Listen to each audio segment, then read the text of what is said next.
Hello po. Hello po sa inyong lahat. Isang magandang umaga po sa inyong lahat. Good morning po sa inyong lahat. Ngayon po ay 27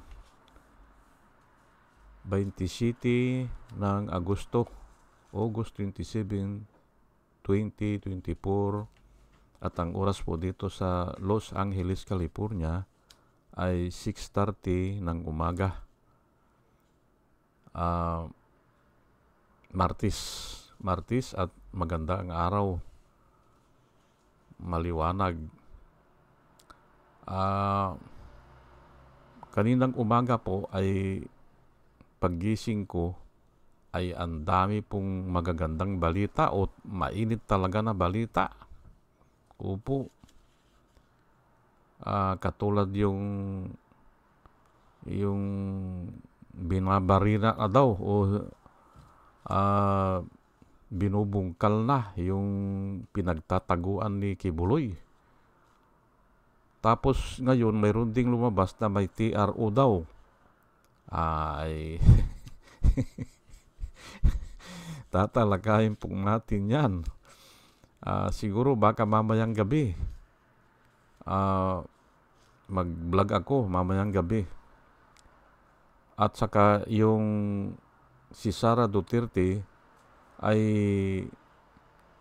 pinakita yung pagka-spoiled child niya doon sa Kongreso, doon sa lower house. Grabe po. Yan ang maiinit na balita ngayon. Pero nga, ito nga yung topic ko ngayon ay nagawa ko na kagabi. Kaya ito na muna ang tatalakayin ko. Opo. Ang title po ay Bato de la Rosa is supporting the evildoers Kibuloy. Yan po ang title ko.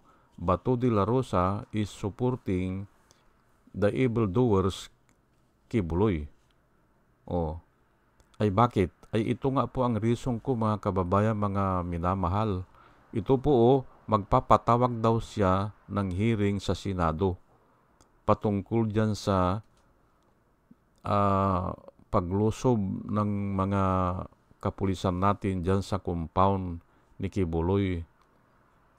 Ay lalo na ngayon ginagamitan na pala yan ng machine na pinpoint na yung tao sa loob ng bunker. Ay wala nang kanyan, wala nang lusot yan. Kasi yung movement niya nakukuha na Mas dihado sa dyan kasi nasa bunker siya Mas dihado sa dyan. At hindi siya pwedeng magtago dyan dahil alam yung movement. Pinakita kahapon ni Arlene Stone yung pula na bagay, yang kanya yung mga tao na gumagalaw dyan. Ngayon ay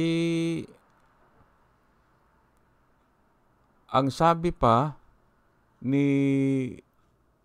Bato de la Rosa, una sinabi niya magpapatawag siya ng hearing. Ay siguro iimbitahin niya diyan sa hearing si General Torre.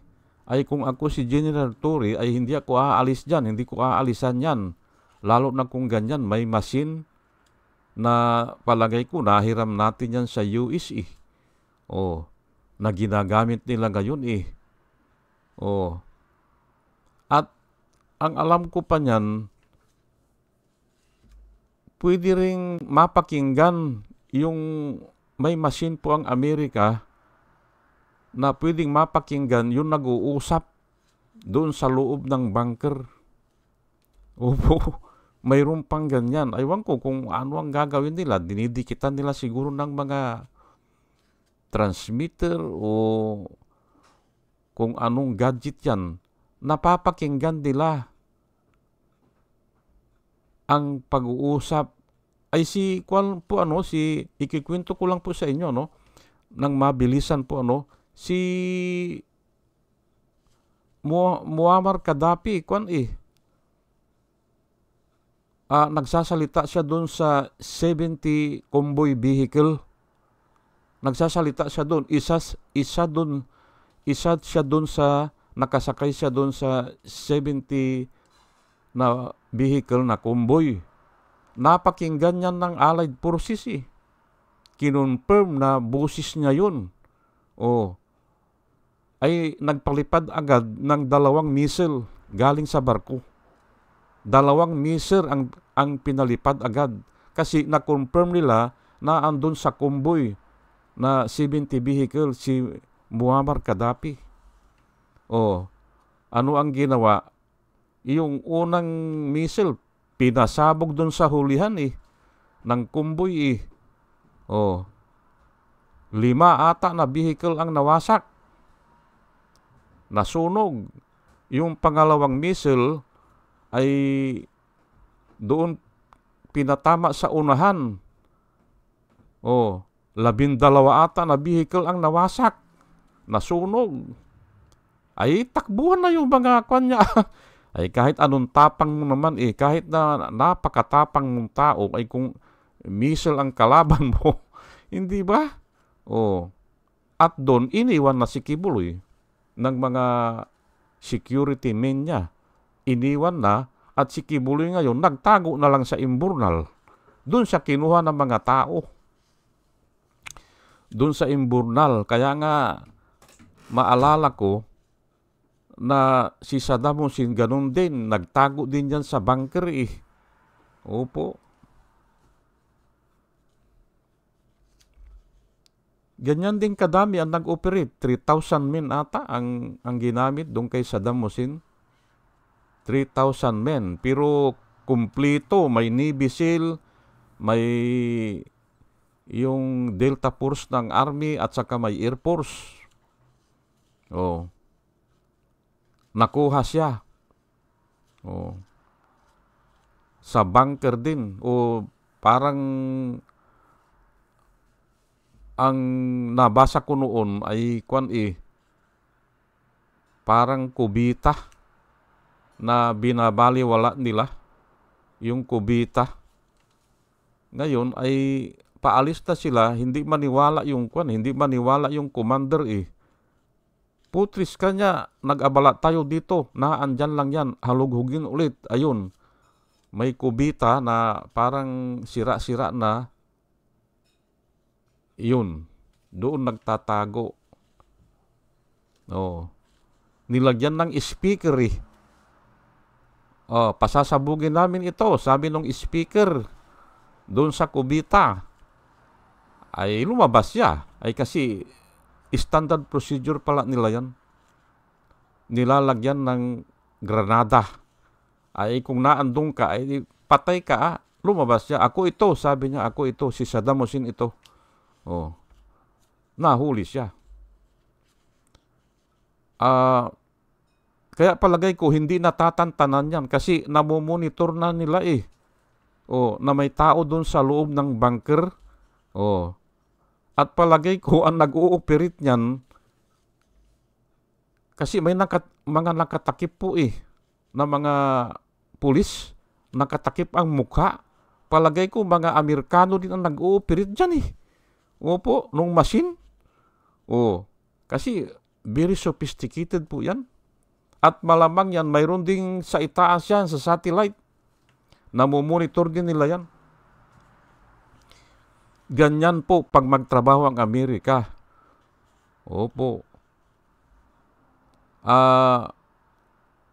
Itong pangalawa po baka daw palaka lang. Sabi po ni sabi po ni Bato de la Rosa, baka daw palaka lang yung namomonitor nila na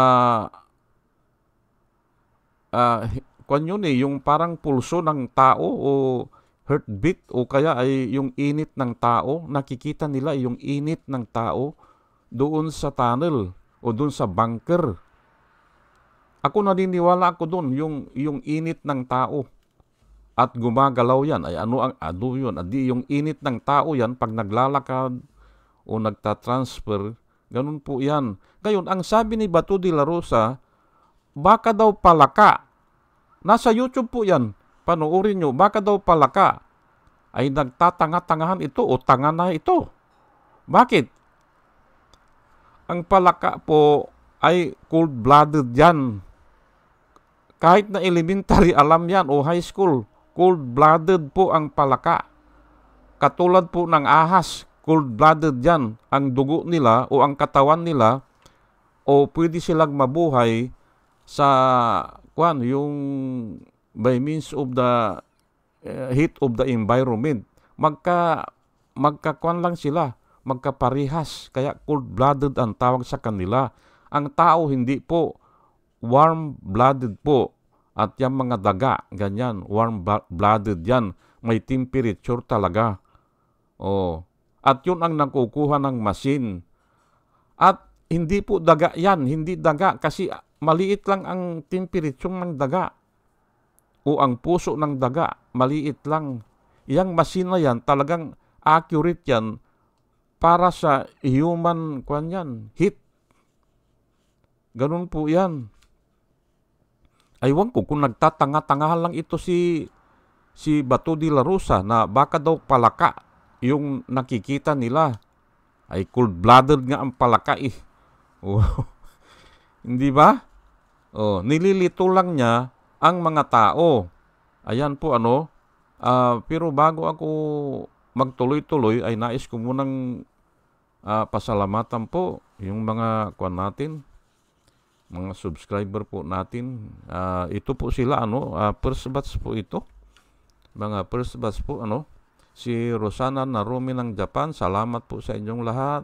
Si Al Ulalya ng Bacolod, Pampanga, Libra Girl, Alex Sarmiento, Dolor Garcia ng Milano, Italy, Nana Antibi ng Bahrain, Will Utaib ng Laguna, Nelson Balyaran, Julia Magbanua ng Singapore, Andre Deliver, Arnold Pernan ng Cebu, Larry Narvaez, Josh Shalan, Inenita Isklapler ng Germany. Salamat po sa inyong lahat.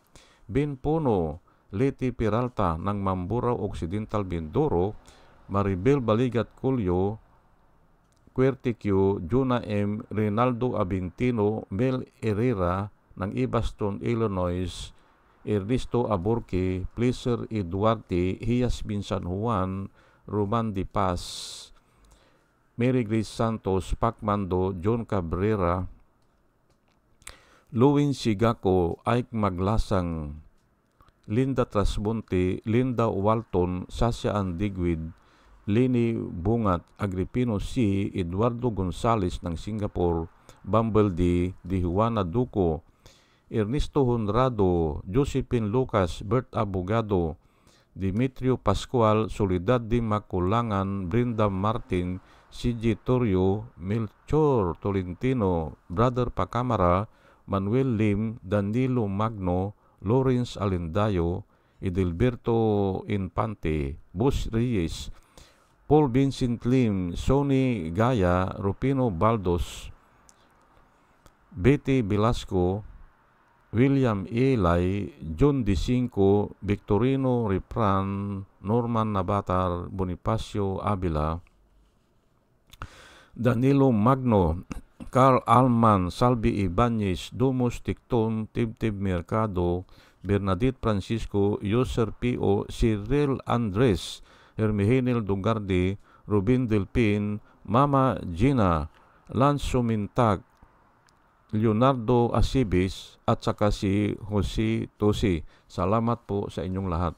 At ito naman po ang mga vloggers na nire-recommenda ko po sa inyo na ating panoorin at suportahan. Ito po sila, si Michael Apasible Bulletin, Attorney Inso Ricto, Bunyog Pagkakaisa, Vlogcaster Armandin, Engineer Tuto Gausing, Aling Marie, Mr. Sa Totoo Lang To, Christian Isguera, PMTGR Vloggers, The Action Man, Roy Japantors, Divina Apostol, CG Picchay, Kapihan ni Art at Ago, Demjus Journey, Kakamping, Ang Batas with Attorney Claire Castro, at saka yun si Waldi Carbonil.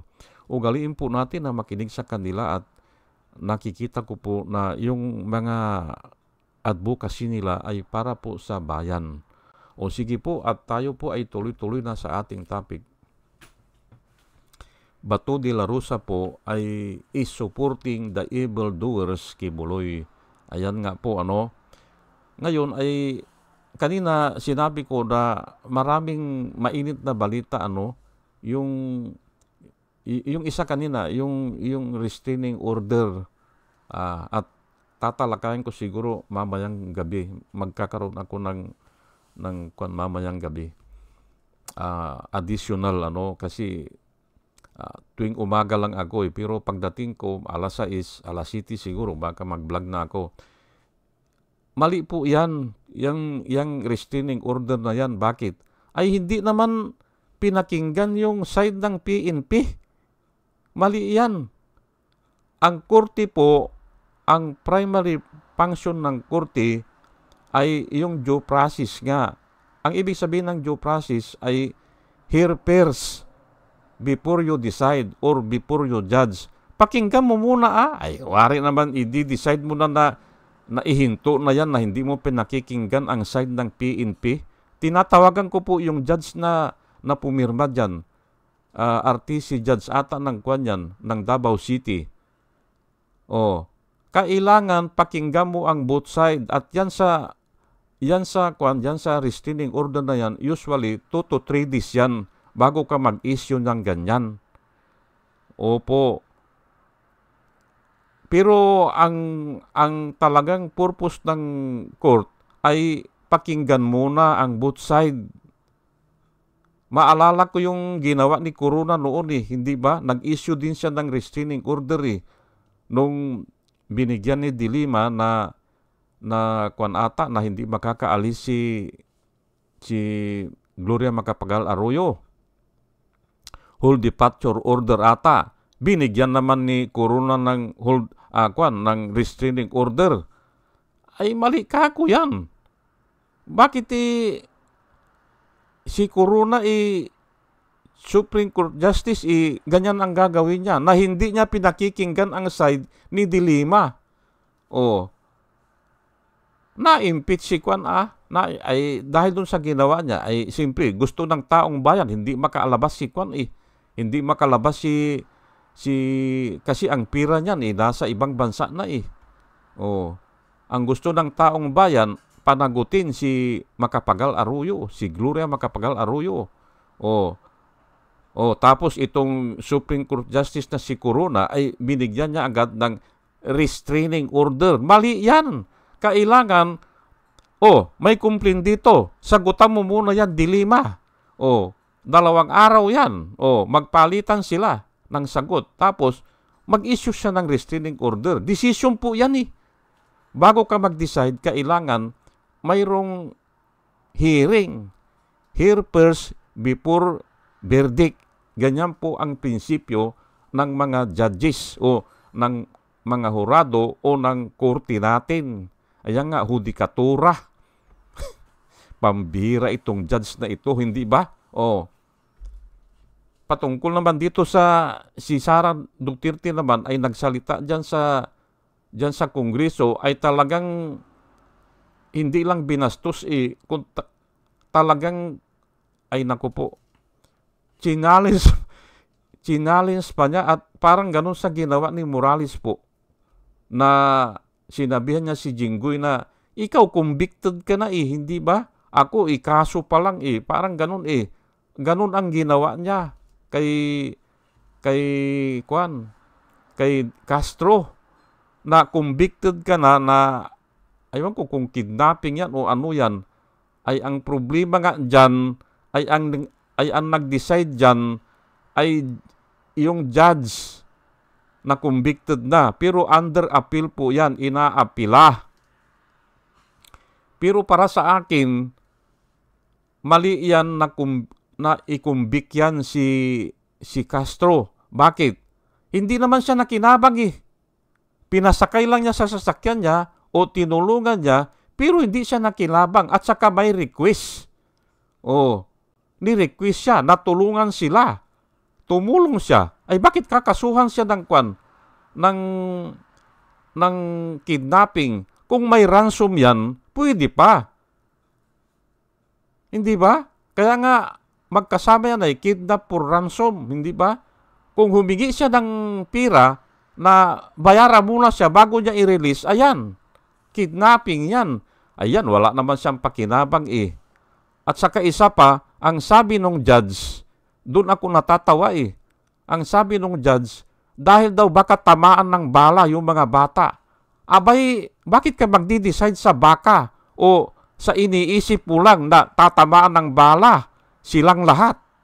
Pati si Castro, kung tinamaan ng bala sa sasakyan yung mga bata, adik, pati si Castro, hindi ba? At saka kung sino mang pastor ang naandun, ay bakit ka magdi-decide? Bakit ang judge ay magdi-decide sa pamamagitan ng kanyang iniisip lamang? Mali yan. Kailangan yung facts ang sundan mo. Nakareceive ba sila ng pira o ng ransom? Yun ang facts. Kung wala, hindi mo dapat na i-verdict mo na na guilty ng kidnapping. Iniisip mo lang na baka tamaan ng bala. Mali po yan. Sa Biblia po, mali yan. Sa Biblia, na iniisip mo lang na masama ang gagawin ng tao, ay sasabihin mo yung tao na huwag mong gawin yan. Dahil may iniisip ako na baka masama ang mangyayari. Mali po yan. Kung ang isang tao gagawa ng mabuti, gustong gumawa ng mabuti, pero ikaw naman ay iniisip mo, baka ang resulta ay magiging masama, pipigilin mo yung paggawa ng mabuti, kasalanan po yan. Kasalanan yan. Opo. Iniisip mo lang eh. Hindi ba? Iniisip mo lang po eh. Na baka tamaan ng baril, hindi ba? O ng bala ng baril. Naku po. Ngayon lang ako nakarinig ng judge na nag-decide ng ganyan. Kailangan ko mag-decide po ang judge ay yung facts talaga na nangyayari. O nangyari na. Kaya mali eh. Siguro mamaya iba-vlog ko yan, kung may oras ako mamaya. Ito po ang ang mga Bible verse ko po at bibilisan ko na lang po Galatians 6:1. Dear brothers and sisters, if another believer is overcome by some sin, you who are godly should gently and humbly help that person back into the right path, and be careful not to fall into the same temptation yourself. Yan po ang sinabi ni Paul sa mga Galatians. Pero in my own language na lang para i-explain ko Dear brothers and sisters, if anyone is overcome by some sin or fall into a temptation. Sa iba kasi, if anyone is fall into a temptation, you who are spiritually right should gently and humbly help that person back into the faith or into the right path. Tulungan natin yung mga nakikita natin na nagkakasala. Opo, tulungan natin na makabalik sila sa tamang landas. Yan po ang sinasabi dito. Nakikita natin na nagkakasala. Ay nakikita natin ito si Kibuli na nagkakasala ito, hindi ba? Dapat sabihan ito ni Bato de la Rosa, uy, nagkakasala ka. Yun ang dapat yan, hindi ba? Mahin nyo ito ay nakikita natin na nagkakasala. Para maliwanag tayo. Kung mayroon kang pagkakataon na sabihan yan dahil kaibigan mo yan o kakilala mo o kasangga mo yan, you who are spiritually light, kung spiritual ka, sabihan mo yan. Iyan po ang sinasabi ni Paul dyan. Pero mag-ingat ka, baka matempt din ka o mapasok ka sa temptation. Ay simple, kung kumukuha ng pira yan, hindi ba? Ay baka bigyan ka din ng pira. Yung po ang sinasabi yan. O baka may mga babae yan, hindi ba? Magagandang babae yan, bibigyan ka ng babae. Yung po ang sinasabi yan. Be careful or be cautious maybe you will fall into a temptation. Kasi naandyan nga ang mga babae, hindi ba? Ang mga pira, ang mga kapangyarihan, hindi ba? Oh. 2 Corinthians 6:14 po, do not be unequally yoked together with unbelievers. Ito kasi ay, pag unbelievers kasi ay hindi naman gagawa ng mabuti yan eh. Oh. Pero dito ay kahit na believers yan, ay katulad yan ni Kibuloy, ay kiniklaim niya na Kristiyano siya, hindi ba? Siya ay Kristiyano, hindi ba? Oh. Ay bakit kung murahin ni Duterte ang Diyos na gumawa ng langit at lupa ay pumapalakpak siya? Hindi ba? Ayan na nga, hindi Kristiyano yan.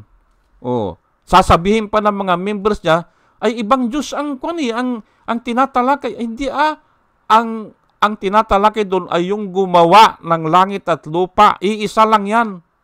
Kahit anong tawag mo diyan, iisa yan ng gumawa ng langit at lupa. Bakit daw may ahas?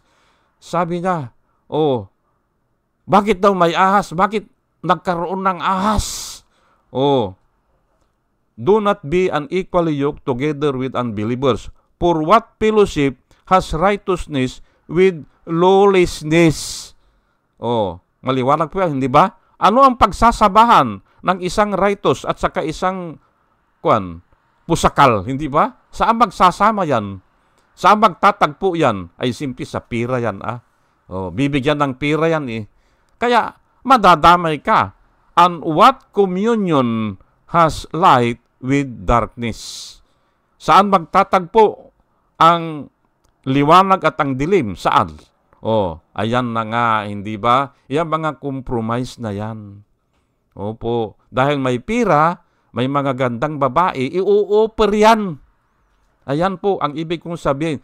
Saan magtatagpo and what communion has light and darkness? Wala po eh. Kung light ka, light ka. Kung darkness ka, darkness ka. Pero nga, mayroong, ang tawag dyan, pusikit ata eh. Pusikit na karimlan eh. Ayan po, Proverbs 17:15, he who justifies the wicked and he who condemns the just, both of them alike are an abomination to the Lord. Yan po ang nakasulat. Yun daw nag-justify ng mga wicked. Parang ganyan kay Kibuloy. Wicked na yan si Kibuloy eh. Wicked na po yan. Kasi nga hindi na humaharap eh. Ayaw nang humarap eh. Samantalang nung una, dalhin nyo sa kurti. Oh, dalhin nyo sa kurti. Oh, dadalhin daw sa kurti. Ay nasa kurti na nga. Ay ayaw na humarap. Kasi nga guilty po yan. Wicked po yan. Alam niya na wala siyang panalo dyan. Lalo na po dito sa Amerika na mahirap niyang bayaran ang mga hurado. Oh, kaya nga takot yan dito eh. Huwag daw siyang dalhin sa mga puti. Ay dito kasi ay mahirapan siyang bayaran ang mga mga hurado eh. Kasi dito jury system. Oh, hindi kilala, hindi mo alam sino ang maghuhurado sa iyo. Ang judge dito parang lang referee. Oh, parang siya lang ang nagga-guide doon sa mga jury o mga jurors. Ayan po and he who condemns the just, hindi ba? Pag kinukondem mo yung mga tama o yung mga righteous, both of them alike are an abomination to the Lord. Ayan po ang ibig sabihin yan. Kinukondem nila noon si Dilima, hindi ba? Kinondem nila eh. Ginawan nila ng istorya. Ay grabe po yan. Pagbabayaran po nila yan. Sigurado po ako dyan. Pagbabayaran nila yan na yung tao wala namang ginagawa ay kinasuhan nila ng drug lord. Ay grabe po yan. Kaya nga nag-recant yung mga binayaran nila na testigos. Binagyan nila ng pabor na galing sa Bureau of Correction. Magre-recant talaga yan kasi haharap sa Diyos yan eh. After 10 years, after 6 years, magre-recant yan. After 15 years, sasabihin ang katotohanan yan. Kasi nga mamamatay yan eh. Ayaw niyang dalhin yan hanggang dun sa kamatayan niya. O, isusuplong yan o kaya ay sasabihin niya, ay ganito yan kasi nangyari natakot ako Hindi ba tinakot pati pamilya ko papatayin? O, ganun po yan O, Romans 12:9, love must be sincere. Hate what is evil, cling to what is good. Ito, bata pa ako, naririnig ko na ito kay Johnny De Leon Yung pagtulong ng alas 6 po ng hapon, doon sa radyo niya, doon sa programa niya, tumutunog yung kampana. Ang sabi niya ay pulutin ang mabuti, ang masama ay iwaksi. Yun ang parati niyang sinasabi. Kaya yan ay natanim sa isipan ko. Opo. Hindi pa ako nag-aaral, naririnig ko na yan. Nakasulat pala yan sa Biblia. Romans 12 verse 9, love must be sincere. Sa iba, love must be without hypocrisy.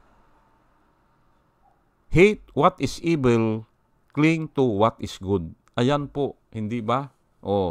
Ay evil na nga po yan si Kwan Yan si Kibuloy ang sabi nga ni Tuto Kausing kanina napakinggan ko maawa ka naman kanya Kibuloy. Ang dami nang napupuyat. Ako nga din, napupuyat na ako. Kakasubaybay dyan Ito na ata ang pinakamalawak na operasyon ng Philippine National Police na kung saan ay nag-employ na ng 2,000 men. At malamang dadagdagan pa yan. At may nagre-request pa ngayon na yung army ay dapat umistambay na dyan. Kasi baka makatakas yan papuntang airport.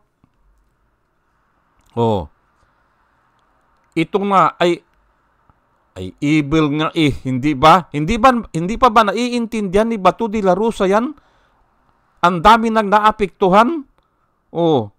Dahil lang dyan sa ayaw niya palang magpahuli sa mga puti, sabi niya. Kung sa Pilipino daw pwede.